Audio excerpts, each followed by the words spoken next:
সবাইকে স্বাগত জানাই সুমন গল্পকথক চ্যানেলের আরও একটি নতুন গল্পের আসরে।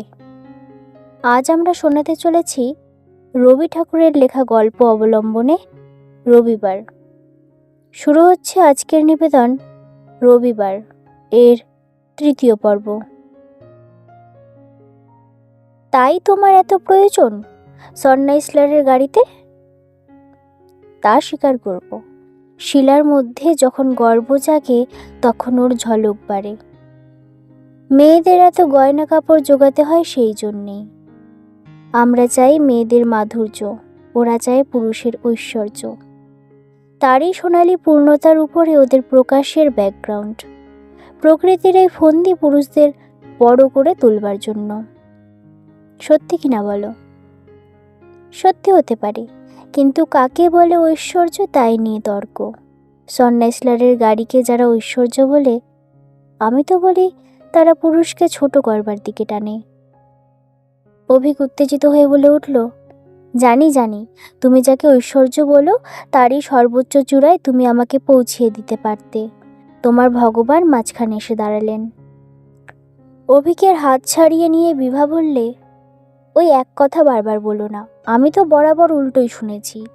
বিয়েটা আর্টিস্টের পক্ষে গলার ফাঁস, ইন্সপিরেশনের দম বন্ধ করে দেয়। তোমাকে বড় করতে যদি পারতুম, আমার যদি সে শক্তি থাকতো তাহলে। অভিক ঝেঁকে উঠে বললে, পারতুম কি? পেরেছ। আমার এই দুঃখ যে আমার সেই ঐশ্বর্য তুমি চিনতে পারোনি। যদি পারতে তাহলে তোমার ধর্মকর্মের সব বাঁধন ছিঁড়ে আমার সঙ্গিনী হয়ে আমার পাশে এসে দাঁড়াতে, কোনো বাধা মানতে না। তরি তীরে এসে পৌঁছয়, তবে শাসনী তীর্থে উঠবার ঘাট খুঁজে পায় না। আমার হয়েছে সেই দশা। বি, আমার মধুকরী, কবে তুমি আমাকে সম্পূর্ণ করে আবিষ্কার করবে বলো? যখন আমাকে তোমার আর দরকার হবে না। ওসব অত্যন্ত ফাঁপা কথা, অনেকখানি মিথ্যের হাওয়া দিয়ে ফুলিয়ে তোলা, স্বীকার করো। আমাকে না হলে নয় বলে জেনে উৎকণ্ঠিত তোমার সমস্ত দেহ মন, সে কি আমার কাছে লুকোবে? এ কথা বলেই বা কি হবে, লুকোবই বা কেন? মনে যাই থাক, আমি কাঙালপনা করতে চাই নে। আমি চাই আমি কাঙাল। আমি দিনরাত বলবো আমি চাই, আমি তোমাকেই চাই। আর সেই সঙ্গে বলবে আমি সননাইসলারের গাড়িও চাই। হয়তো ওটা তো জেলাসি, পর্বত বহ্নিমান ধুমাত। মাঝে মাঝে ঘনিয়ে উঠুক ধোয়া জেলাসির, প্রমাণ হোক ভালোবাসার অন্তর্গুলো আগুন। নিভে যাওয়া ভলক্যানো নয় তোমার মন, তাজা ভিসুভিয়াস। বলে দাঁড়িয়ে উঠে অভিক হাত তুলে বললে, হুররে। এ কি ছেলে মানুষই করছো? এই জন্যেই বুঝি আজ সকালবেলা এসেছিলে আগে থাকতে প্ল্যান করে? হ্যাঁ, এই জন্যেই, মানছি সে কথা। নইলে এমন মুগ্ধ কেউ কেউ জানা আছে যাকে এ ঘড়ি এখনই বেচতে পারি, বিনা ওজরে অন্যায় দামে। কিন্তু তোমার কাছে কেবল তো দাম চাইতে আসেনি। যেখানে তোমার ব্যথার উৎস সেখানে ঘা মেরে অঞ্জলি পাততে চেয়েছিলাম। কিন্তু হতভাগার ভাগ্যে না হলো এটা, না হলো ওটা। কেমন করে জানলে? ভাগ্য তো সবসময় দেখা বিস্তি খেলে না। কিন্তু দেখো, একটা কথা তোমাকে বলি, তুমি মাঝে মাঝে আমাকে জিজ্ঞেস করেছ তোমার লীলা খেলা দেখে আমার মনে খোঁচা লাগে কিনা। সত্য কথা বলি, লাগে খোঁচা। অভিক উত্তেজিত হয়ে বলে উঠল, এ তো সুসংবাদ। বিভা বলল, অত উৎফুল্ল হইও না, এ জেলাসি নয়, এ অপমান। মেয়েদের নিয়ে তোমার এই গায়ে পড়া শখ, এই অসভ্য অসংকোচ, এতে সমস্ত মেয়ে জাতের প্রতি তোমার অশ্রদ্ধা প্রকাশ পায়। আমার ভালো লাগে না। এ তোমার কিরকম কথা হলো? শ্রদ্ধার ব্যক্তিগত বিশেষত্ব নেই? জাতকে জাত, যেখানে যাকেই দেখব শ্রদ্ধা করে বেড়াবো? মাল যাচাই নেই, একেবারে হোলসেল শ্রদ্ধা। একে বলে প্রোটেকশন, ব্যবসাদারিতে বাইরে থেকে কৃষিনম মাসুল চাপিয়ে দর বাড়ানো। মিথ্যে তর্ক করো না। অর্থাৎ তুমি তর্ক করবে, আমি করব না। একেই বলে দিন ভয়ঙ্কর। মেয়েরা বাক্য কবে, কিন্তু পুরুষরা রবে নিরুত্তর। অভি, তুমি কেবল কথা কাটাকাটি করবার অছিলা খুঁজছ। বেশ জানো আমি বলতে চাইছিলুম, মেয়েদের থেকে স্বভাবত একটা দূরত্ব বাঁচিয়ে চলাই পুরুষের পক্ষে ভদ্রতা। স্বভাবত দূরত্ব বাঁচানো? না, অস্বভাবত।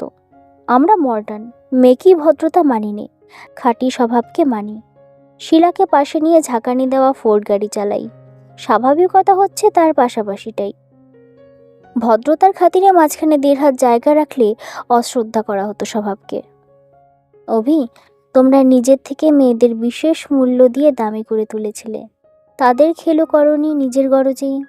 সেই দাম আজ যদি ফিরিয়ে নাও, নিজের খুশিকেই করবে সস্তা, ফাঁকি দেবে নিজের পাওনাকেই। কিন্তু মিথ্যে বকছি, মডার্ন কালটাই খেলো। অভিক জবাব দিলে, খেলো বলবো না, বলবো বেহায়া। সেকালের বুড়ো শিব চোখ বুজে এসেছেন ধ্যানে, একালের নন্দী ভৃঙ্গি আয়না হাতে নিয়ে নিজেদের চেহারাকে ব্যঙ্গ করছে, যাকে বলে ডিবাঙ্কিং। জন্মেছি একালে। বোম ভোলানাথের চেলা হয়ে কপালে চোখ তুলে বসে থাকতে পারবো না। নন্দী ভৃঙ্গির বিদঘুটে মুখভঙ্গির নকল করতে পারলে আজকের দিনে নাম হবে। আচ্ছা আচ্ছা, যাও নাম করতে, 10 দিককে মুখ ভেঙচিয়ে। কিন্তু তার আগে আমাকে একটা কথা সত্যি করে বলো, তোমার কাছে আশকারা পেয়ে রাজ্যে যত মেয়ে তোমাকে নিয়েই যে টানাটানি করে, এতে কি তোমার ভালো লাগার ধার ভোতা হয়ে যায় না? তোমরা কথায় কথায় যাকে বলো থ্রিল, ঠেলাঠেলিতে তাকে কি পায়ের নিচে দোলে ফেলা হয় না? সত্যি কথাই বলি তবে বি, যাকে বলে থ্রিল তাকে বলে এক্সটেসি। সে হলো পয়লা নম্বরের জিনিস, ভাগ্যে দৈবাত মেলে। কিন্তু তুমি যাকে বলছো ভিড়ের মধ্যে টানাটানি, সে হলো সেকেন্ড হ্যান্ড দোকানের মাল, কোথাও বা দাগি, কোথাও বা ছেঁড়া। কিন্তু বাজারে সেও বিকোয় অল্প দামে। সেরা জিনিসের পুরো দাম দিতে পারে কজন ধনী? তুমি পারো অভি, নিশ্চয়ই পারো। পুরো মূল্য আছে তোমার হাতে। কিন্তু অদ্ভুত তোমার স্বভাব, ছেঁড়া জিনিসে, ময়লা জিনিসে তোমাদের আর্টিস্টের একটা কৌতুক আছে, কৌতূহল আছে। সুসম্পূর্ণ জিনিস তোমাদের কাছে পিকচারেস্ক নয়। থাকবে এসব বৃথা তর্ক। আপাতত সন্ন্যাসীলাটের পাল্টা যতদূর সম্ভব এগিয়ে দেওয়া যাক। এই বলে চৌকি ছেড়ে বিভা পাশের ঘরে চলে গেল। ফিরে এসে অভিকের হাতে একতারা নোট দিয়ে বললে, এই নাও তোমার ইন্সপিরেশন, কোম্পানি বাহাদুরের মার্কা মারা। কিন্তু তাই বলে তোমার ওই ঘড়ি আমাকে নিতে বলো না। চৌকিতে মাথা রেখে অভিক মেঝের উপর বসে রইল। বিভা দ্রুত পদে তার হাত টেনে নিয়ে বললে, আমাকে ভুল বুঝো না, তোমার অভাব ঘটেছে। আমার অভাব নেই এমন সুযোগে। বিভাকে থামিয়ে দিয়ে অভিক বললে, অভাব আছে আমার, দারুণ অভাব। তোমার হাতেই রয়েছে সুযোগ, তা পূরণ করবার। কি হবে টাকায়? বিভা অভিকের হাতের উপর স্নিগ্ধভাবে হাত বুলোতে বুলোতে বলল, যা পারি নে তার দুঃখ রইল আমার মনে চিরদিন। যতটুকু পারি তার সুখ থেকে কেন আমাকে বঞ্চিত করবে? না না না, কিছুতেই না। তোমারই কাছ থেকে সাহায্য নিয়ে শিলাকে আমি গাড়ি চড়িয়ে বেড়াবো? এ প্রস্তাবে ধিক্কার দেবে এই ভেবেছিলুম, রাগ করবে এই ছিল আশা। রাগ করবো কেন? তোমার দুষ্টুমি কতক্ষণের? এটা সাংঘাতিক শিলার পক্ষে, তোমার পক্ষে একটুও না। এমন ছেলে মানুষের কতবার তোমার দেখেছি, মনে মনে হেসেছি। জানি কিছুদিনের মতো এ খেলা না হলে তোমার চলে না, এও জানি স্থায়ী হলে আরো অচল হয়। হয়তো তুমি কিছু পেতে চাও, কিন্তু তোমাকে কিছু পাবে এ সইতে পারো না। বি, আমাকে তুমি অত্যন্ত বেশি জানো, তাই এমন ঘোরতর নিশ্চিন্ত থাক। জানতে পেরেছ আমার ভালো লাগে মেয়েদের, কিন্তু সে ভালো লাগা নাস্তিকেরই, তাতে বাঁধন নেই। পাথরে গাঁথা মন্দিরে সে পূজাকে বন্দি করব না। বান্ধবীদের সঙ্গে গলাগলির গদগদ দৃশ্যে মাঝে মাঝে দেখেছি, সেই বিহল সৈন্যনতায় আমার গা কেমন করে। কিন্তু মেয়েরা আমার কাছে নাস্তিকের দেবতা, অর্থাৎ আর্টিস্টের। আর্টিস্ট খাবে খেয়ে মরে না, সে সাঁতার দেয়, দিয়ে অনায়াসে পার হয়ে যায়। আমি লোভী নই। আমাকে নিয়ে যে মেয়ে ঈর্ষা করে সে লোভী, তুমি লোভী নও। তোমার নিরাসক্ত মনের সবচেয়ে বড় দান স্বাধীনতা। বিভা হেসে বললে, তোমার স্তব এখন রাখো। আর্টিস্ট তোমরা সাবালিক শিশু, এবার যে খেলাটা ফেঁদেছ তার খেলনাটি না হয় আমার হাত থেকেই নেবে? নইব নইব চ। আচ্ছা, একটা কথা জিজ্ঞাসা করি, তোমার ট্রাস্টিদের মুঠো থেকে এ টাকা খসিয়ে নিলে কি করে? খোলসা করে বললে হয়তো খুশি হবে না। তুমি জানো অমরবাবুর কাছে আমি ম্যাথমেটিক্স শিখছি। সবটাতেই আমাকে বহু দূরে এড়িয়ে যেতে চাও, বিদ্যেতেও? বকো না, শোনো। আমার ট্রাস্টিদের মধ্যে একজন আছে আদিত্য মামা। তিনি নিজ গণিতে ফার্স্ট ক্লাস মেডালিস্ট। তার বিশ্বাস যথেষ্ট সুযোগ পেলে অমরবাবু দ্বিতীয় রামানুজম হবেন। ওর কষা একটুখানি প্রবলেম আইনস্টাইনকে পাঠিয়ে দিয়েছিলেন। যা উত্তর পেয়েছিলেন সেটা আমি দেখেছি। এমন লোককে সাহায্য করতে হলে তার মান বাঁচিয়ে করতে হয়। আমি তাই বললুম ওর কাছে গণিত শিখব। মামা খুব খুশি। শিক্ষা খাতে ট্রান্স ফান্ড থেকে কিছু থোক টাকা আমার হাতে দিয়েছেন। তারই থেকে আমি ওকে বৃত্তি দিই। অভিকের মুখ কেমন একরকম হয়ে গেল। একটু হাসবার চেষ্টা করে বললে, এমন আর্টিস্ট হয়তো আছে যে উপযুক্ত সুযোগ পেলে মিকেল অ্যাঞ্জেলোর অন্তত দড়ির কাছটাতে পৌঁছতে পারত। কোনো সুযোগ না পেলেও হয়তো পারবে পৌঁছতে। এখন বলো, আমার কাছ থেকে টাকাটা নেবে কিনা? খেলনার দাম? হ্যাঁ গো, আমরা তো চিরকাল তোমাদের খেলনার দামই দিয়ে থাকি, তাতে দোষ কি? তারপরে আছে আস্তাকুর। সন্না ইসলারের আজ শ্রাদ্ধ শান্তি হলো এইখানেই। প্রগতিশীলার প্রগতিবেগ ভাঙা ফোর্ডেই নড়নড় করতে করতে চলুক। এখন ওসব কথা আর ভালো লাগছে না। অমরবাবু শুনেছি টাকা জমাচ্ছেন বিলেতে যাবার জন্যে। সেখান থেকে প্রমাণ করে আসবেন তিনি সামান্য লোক নন। বিভা বললে, একান্ত আশা করি তাই যেন ঘটে, তাতে দেশের গৌরব। উচ্চকণ্ঠে বললে অভিক, আমাকেও তাই প্রমাণ করতে হবে। তুমি আশা করো আর নাই করো, ওর প্রমাণ সহজ, লজিকের বাধা রাস্তায়। আর্টের প্রমাণ রুচির পথে, সে রসিক লোকের প্রাইভেট পথ, সে গ্র্যান্ড ট্রাঙ্ক রোড নয়। আমাদের এই চোখে ঠুলি পড়া ঘানি ঘোরানোর দেশে আমার চলবে না। যাদের দেখবার স্বাধীন দৃষ্টি আছে, আমি যাবই তাদের দেশে। একদিন তোমার মামাকে যেন বলতে হয় আমিও সামান্য লোক নই।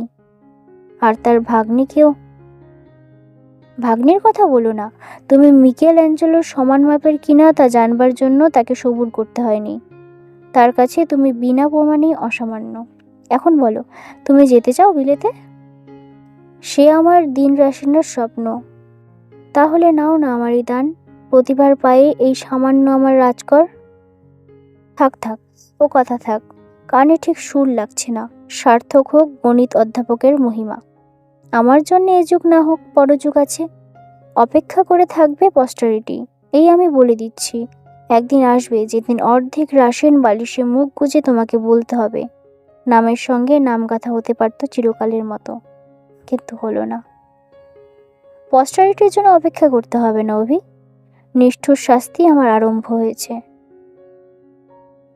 এখানেই শেষ হচ্ছে রবি ঠাকুরের গল্প অবলম্বনে রবিবার এর 3য় পর্ব।